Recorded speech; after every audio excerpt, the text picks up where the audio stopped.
Mga igsoon, ang pagbalik-balik o celebrate aning Kristong Hari or Cristo Rey or Christ the King Sunday, mao ni ang pagpahinumdom nato nga inig sira sa atong tuig sa simbahan, mahinumdom gyud ta nga naatay hari nga gitawag og King of Kings and Lord of Lords. Lingi ay mong tupad ing na naghari pas Kristo diha nimo. Kanang wa mulingi giharian na siyawa. Iyo lingi ba imong tupad ing na naghari pas Kristo diha nimo. O kinsa maning atong hari nga si Kristo. Mura ni siyag si David nga gihisgutan diri sa unang pagbasa. O gidescribe sa ni siya sa ikaduhang pagbasa. Ug unsa may naa niya, ang una gyud gamhanan sa tanan. Siya maoy gamhanan sa tanan, way kaaway nga makabuntog sa iyang gahom. Og si Hari David sa iya sang panahon sa una, muyukbo ang tanang hari sa tibuok kalibutan tungod sa iyang pagkagamhanan. Way makabuntog niya sa gubat si Hari David. Hinomdom mong Hari David? Awasan mo kaila? Kadto bang batanon pa siya o niya di pa siya kamaong mo tigbas og espada, iyang gi kontra katong si Gulayat, katong dako kayo higante nga sundao, nga iya rang gipatay pinaagis iyang hinagiban nga saplong ang tawag nato ana. Ikaduha, gawas nga gamhanan kaayo kining maong hari nga mao si Hesus. Ikaduha, wa siyay kahadlok. Si Hesus way kahadlok. Lingyay mong tupad ing nawa ka mahadlok sa imong naong. Pangutan-a ba? Kay narabay uban hadlok kay siyang naong, mo nang iyag yung ilisan ang iyang naong, ang buhok ilisag color, ang kilay ilisan, ang colors naong ilisan, colors ngabil ilisan, hastang pilok ilisan, kuko ilisan, ang iyang gender ilisan, hastang asawa ilisan, hastang bana ilisan, hastang presidente ilisan. Ambot lang ka.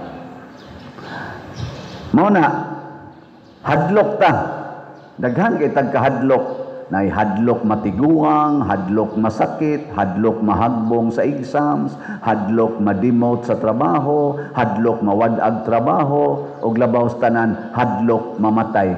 Kining tanan natong gikahadlokan wa ni diha ni Kristo og wa sad ni David. Pero nay ginagmayng kahadlok si David, pero og ikumparar si David sa ubang mga tao, wa siya'y gikahadlukan. Labi na gyud in terms sa pag-atubang og kaaway. Nahadlok na gututan ng mga Israelita ni Gulayat, hasta si Saul, katong hari nga si Saul, ang hari ni David, sa upas siya mupuli pagkahari. Hadlok na gudto. Tanang mga sundao sa Israel nagkurog-kurog na sa kahadlok. Pero si David, di pa siya sundao, siya ini presentar, ako'y dool ana niya. Kinsa dinhing mga asawaha nga di gyud mahadlok nga mga bit ilang bana ta sa kamot. Pulos gyud mo wapay hari na Kristo. Ang naghari ninyo ang yawa. Kay mohari ganin ang yawa sa tong kinabuhi mga igsoon, naagid ng kahadlok. Gani para nako ang pinaka-klaro nga ang yawa ni sud na nimo, you are already possessed by demon, kanang daghan kay kagkahadlok or naana kay kahadlok. Mao ginay para nako mo na timaan Ay na lang mo anang extraordinary nga manifestation kanang mag-usab ang tingog, musukdip ang mata, porting kusgana, mulutaw sa hangin, musangko sa kisame. Naa man sad na inana. Pero gitawag man nag-extraordinary. Ang ordinary gyud nga timaan nga ang yawa nana nimo kana yung mahadlok na ka. Ang uban hadlok nga di kauyab, kay 30 na kapin, hadlok di maminyo. Ang pari sad hadlok sang saman. Di mahalin ang slot. Hadlok sang pari nga gamay ray kolekta. Hadlok ang pari nga ibalhin o gamayng parokya kay basig wa nay kolekta. Naasan may kahadlok? Gani magdepresyon pod mi, ma-stress pod mi, maghikog sang uban na mo usahay. Hasta mga madre maghikog sad. Tungod na sa kahadlok. Pero ang Ginoo kun muhari na nato, wawa na nang kahadlok. Ikatulo, ang Ginoo nga atong hari na tao dinis kalibutan, unsa may iyang gipili nga kinabuhi? Kinabuhi sa kakabos. Mao ni siya ang hari nga kabos. Tag-iya siya sa tibuok kalibutan, langit ug yuta, way nahimo nga dili pinaagi niya ug ang tanan iyang mabuhat tungod sa iyang grabing gahom, pero gipili niya ang pagkinabuhi nga kabos. Na tao sa pasungan, nagtubo sa Nazaret nga ordinaryo ra kaing kinabuhi, papa, panday, mama, housewife, wa siya ka eskwela bisag grade 1, naglakaw-lakaw sa kalibutan nga way kapulian na klarong balay, gilansang sa krus, gihubuan sa tanan. Kabos gyud. Gilingay mong tupad na gusto ka mahimong kabos. Lingi ba? Oy, basta harian tas yawa. Ang unsa may giatong pangandoyon, kwarta, kwarta, kwarta. Kwarta, kwarta yun. Unya kay kabos man ni si Kristo, ang atong hari, ang iyasang paborito og sentro sa iyang pag-alagad, mao gyud ang mga kabos, ang labing kabos, labing ubos. Muna mailhan na nimo ang atong mga leader sa simbahan ug sa gobyerno nga liwat silang Kristo or giharian silang Kristo basta magsigi silag puyo sa kinabuhi nga kabos, dili magsigig pangambisyon anang bag-ong sakyanan, nindot nga mga balay, dagko nga yuta, daghang kwarta. Naa na gani na sa ilang kasing-kasing og mga binuhatan, nasudla na nagyawa. Sa inyong tanaw, sa nagagi natong mga administrator sa atong nasod, sa atong pangagamhanan, kinsa kaha nila sa niaging mga presidente ang nagpuyo gyud nga duol-duol sa kinabuhi ni Hesus. Wa magi makaparihas, no? Duol-duol lang. Kana bang simple ang kinabuhi o niya nagsigig alagad sa mga kabos? Bongbong Marcos, Rodrigo Duterte, Pinoy, sa itong usang isundang Pinoy, Gloria, Irap, sa isundang Irap, Ramos, Cory Aquino, o Marcos Sr. Kutob lang sa tadiha. Ay, apil na ito magsaysay, makapagal.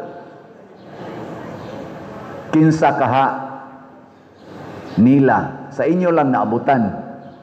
Ay, lang sa mong hisgot ato ako. Kaabot makapagal. So, kaabot itong magsaysay. O, pakoy buot ato. Sa inyo lang naabutan. Kinsa kaha sa atong mga leader sa atong nasod ang murag duol-duol aning kinabuhi nagipuy-an ni Kristo, kakabos o pag-alagad sa mga kabos. mangita tag laing presidente or kung mangita tag presidente labi na karong moabot eleksyon 2028 kung buhi pa og naapasay Pilipinas, no? Basigwa na say Pilipinas ig 2028. Mangita tag ingon ana na classes leader. Di ta magsigig elect anang magsigig panghatag og kwarta panahos eleksyon, nagpakita nga dato gyud kay sila siging panghatag og kwarta, mga yawan ona kay ang kwarta maunay tuburan sa tanang mga yawa. Basta manghatag ani kwarta panahos eleksyon, gikas kapitan o gikas barangay councilor hangtod na ginas pagka-presidente, isalikway na nato kay di gyud na makahatag og kaayuhan sa atong nasod. Tan-awa ang nahitabo karon in the history sa atong nasod kaning siging hinatagay panahos eleksyon. Pertig yung bati ag resulta.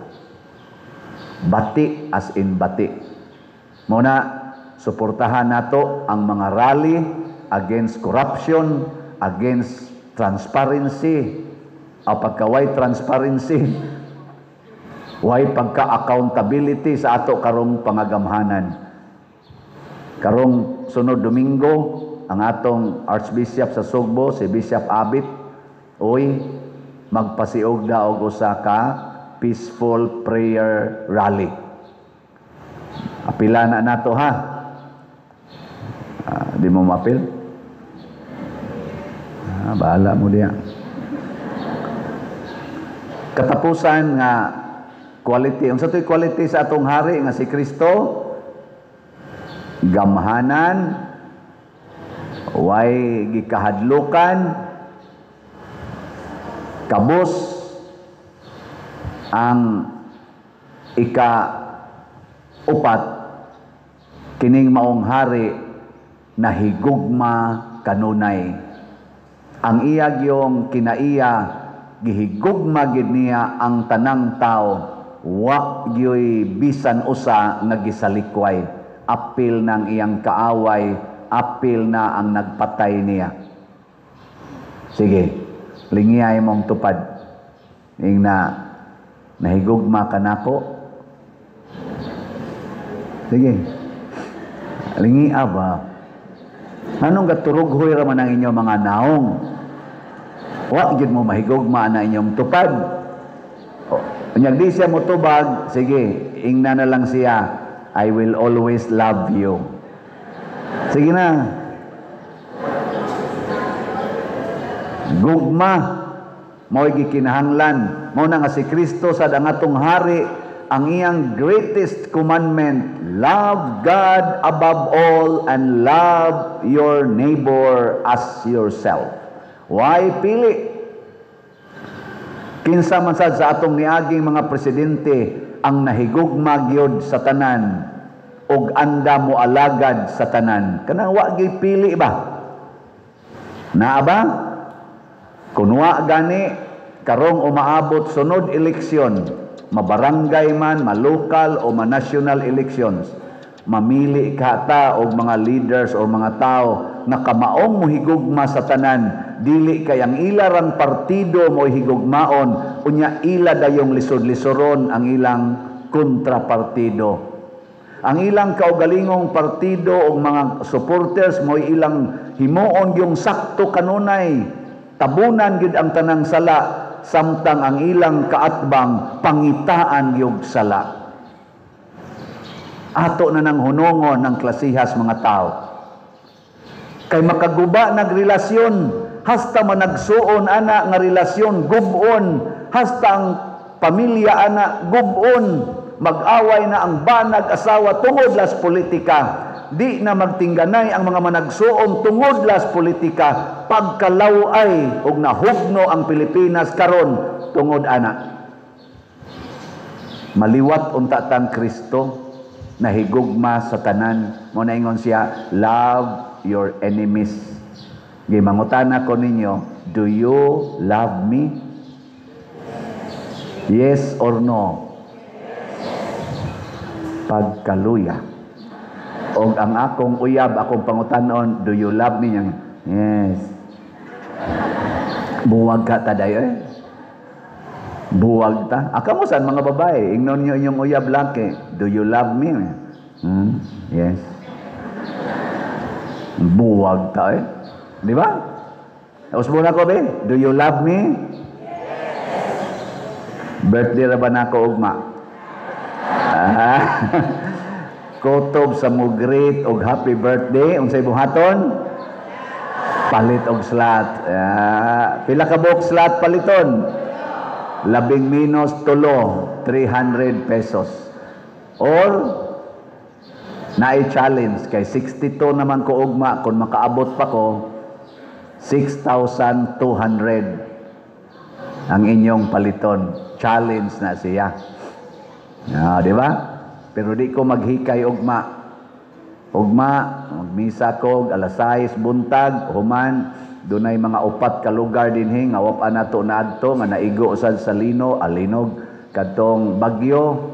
Kung misahan didto 4 ka lugar og tagaan nato og mga hinabang. Nya inig ka alas 6 sa gabi og buhi pa ko. Mao nay akong main Thanksgiving Mass dinhi sa atong parokya alas 6 sa gabi.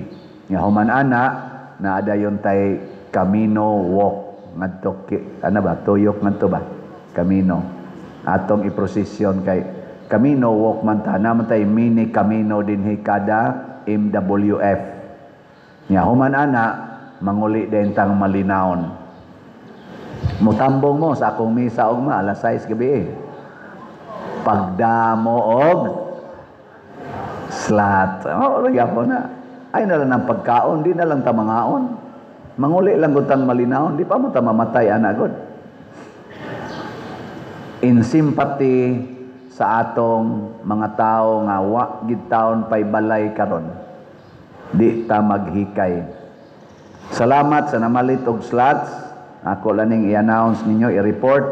As of yesterday, ang atong grace, God's reward and complete elation, niabot ng atong halin og 90,736 ka slots, napay 609,264 ka slots nga available, tag 100 pesos per slot.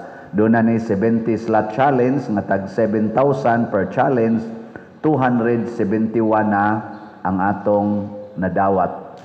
Ang atong PPSC or Protection and Prosperity of Santiago de Compostela para sa ato dinhing ongoing nga mga projects. Nakita mo diri sa atong altar, nagsugod na tagpintal. Okay ra mo ana? Nya ato na sang gisugdag ilis ang mga suga dias kilid. Okay ra mo anang klasiha suga? Mura nag-SS, nagjutay. Mura mamugwa malipay, tutok raman mo. Pero mo na atong gigamitan sa atong PPSC. Ang atong halin niabot nag 65,197 ka slots, naapay 34,803 ka slots nga available, tag 100 pesos per slot. Doon na ni 162 slot challenge nga tag 16,200, 175 na sad ang atong nadawat. Nya ang atong DPR ako mo taning hunongon, pero nagkasabot mi nga di lang hunongon samtang naapay mga balay nga konstrakonon, magsugod tingitag construct og balay mga within 2 weeks from now, kaya ato pa manggistadihan. So as many as we can construct. Mao na nga karon na natay 13,000 og 4 ka slots, maka-afford na nighimo og mga 20 ka balay. So padayon lang mo palit og slot aning DPR tag 100. Unya gusto mo mo sponsor og usa ka balay, naman sa ni sponsor, ang atong budget mga 50 to 60,000. Ug namoy 50,000 usa na ka balay. Ug namoy 60,000 mas labing maayo, maarang-arang ang balay. Ngana ha? Sige, pakpakan nato ang tanan na malit og slot.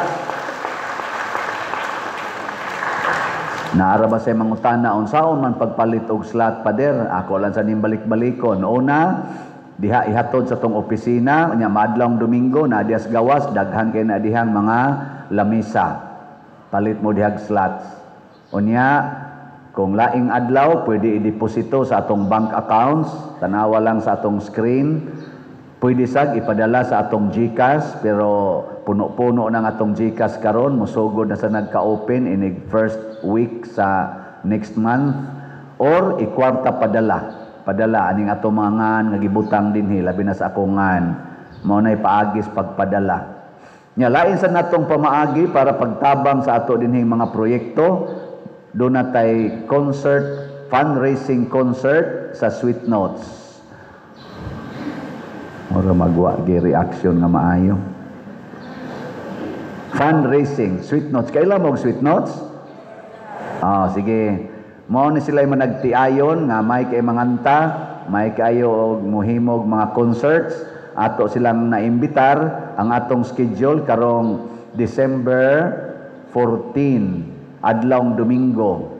Ang atong misa anang maong adlaw, Kotobra alas 5, wanay alas 7, kay magsugod na ang pasundayag. Ari na sluyo sa tong simbahan. Iampo nato nga maayo ang panahon, maayo ang sitwasyon. Labaw sa tanan, mamalitag tickets. Unsaon pagpalit?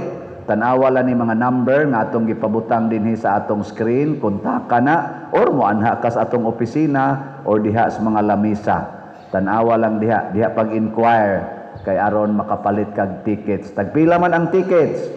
Ang gold 3,000. Anha ka sa atubangan na ilamisa, makahikap, makapapicture ka sa Sweet Notes. Ang silver sa sunod nga layer gikan sa atubangan na nailamisa, nya di nakakahikap kag biyano-yano. Picture na lang. Ang bronze wa nay lamisa, lingkurana na lang o nya adto sa luyo sa ika-third layer gikan sa atubangan. Ang general admission, ang bronze tag 1,000, ang silver tag 2,000. Ang general admission nato is 300 pesos. Adto sa sunod nga vacant spaces.